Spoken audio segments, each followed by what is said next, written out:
మొదటి రాజుల గ్రంథము మొదటి అధ్యాయము. రాజైన దావీదు బహువృద్ధుడు కాగా సేవకులు అతనికి ఎన్ని బట్టలు కప్పినను అతనికి వెట్ట కలుగకయుండెను. కాబట్టి వారు, మా ఈలినవాడవును రాజువును అగు నీ కొరకు తగిన చిన్నదాని వెదుకుట మంచిది.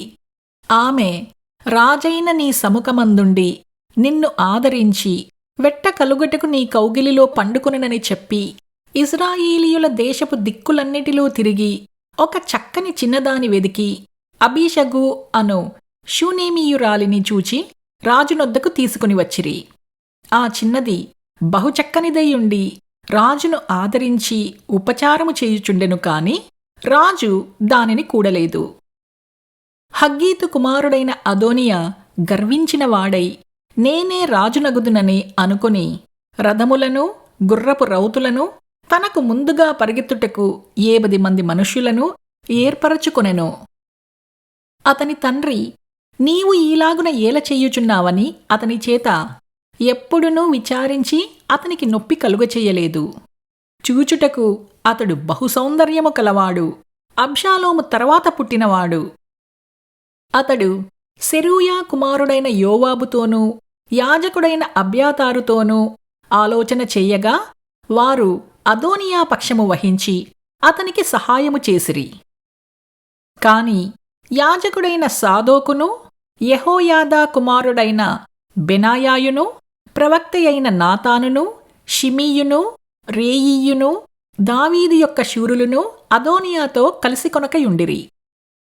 అదోనియా ఎన్రోగేలు సమీపమందుండు జొహెలేతు అను బండ దగ్గర గొర్రెలను ఎడ్లను క్రొవ్విన దూడలను బలిగా అర్పించి రాజకుమారులగు తన సహోదరులనందరినీ యూదావారగు రాజు యొక్క సేవకులనందరినీ పిలిపించెను కాని ప్రవక్తయగు నాతానును బెనాయానును దావీదు శూరులను తనకు సహోదరుడైన సొలొమోనును పిలువలేదు.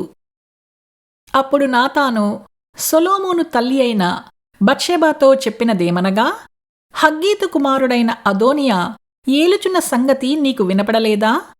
అయితే ఈ సంగతి మన ఏలినవాడైన దావీదునకు తెలియకయే ఉన్నది. కాబట్టి నీ ప్రాణమును నీ కుమారుడైన సొలొమోను ప్రాణమును రక్షించుకొనుటకై నేను నీకొక ఆలోచన చెప్పెదను, వినుము. నీవు రాజైన దావీదునొద్దకు పోయి, నా ఏలినవాడా రాజా, అవశ్యముగా నీ కుమారుడైన సొలొమోను నా వెనక ఏలువాడై నా సింహాసనము మీద ఆసీనుడగునని నీ సేవకురాలైన నాకు నీవు ప్రమాణపూర్వకముగా సెలవిచ్చితివే. అదోనియా ఏలుచుండుట ఏమని అడుగవలెను. రాజుతో నీవు మాట్లాడుచుండగా నేను నీ వెనుక లోపలికి వచ్చి నీవు విన్నవించిన మాటలను రూఢిపరచుదునని చెప్పెను.